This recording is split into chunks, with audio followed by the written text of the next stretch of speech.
Sa isang interview, inamin ni Ann Curtis na humanga siya kay Ralph De Leon matapos itong mapanood at makasama bilang guest judge sa It's Showtime.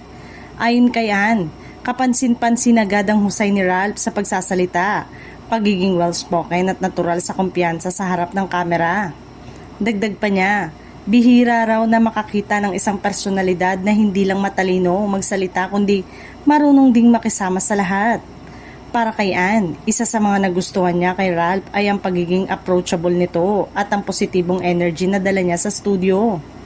Ibinahagi rin ng aktres at TV host na mahalaga sa isang show ang presence at timing, lalo na sa live television.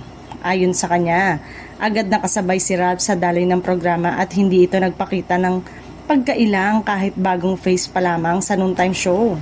Napansin din ni Ann ang pagiging magalang at palabati ni Ralph sa lahat ng tao sa set, mula host hanggang production staff. Para sa kanya, malaking bagay ito dahil nagpapakita ito ng respeto at professionalism na hindi laging nakikita sa mga baguhan. Samantala, ayon sa mga usap-usapan, maging si Vice Ganda ay minsan na ring nagpahayag ng paghanga kay Ralph De Leon dahil sa tapang nito sa segment na Why Speak. Pinuri umano ni Vice ang pagiging confident ni Ralph sa pagsagot at ang kanyang kakayanang magpahayag ng opinyon ng direktang ngunit maayos. Dahil dito, mas lalong lumakas ang bulong-bulungan na napapansin ng It's Showtime management si Ralph bilang potential na regular host. Bagamat wala pang opisyal na kumpirmasyon, marami ang naniniwalang may malaking tsansa siya dahil sa suporta at papuri mula kina Ann Curtis at Vice Ganda.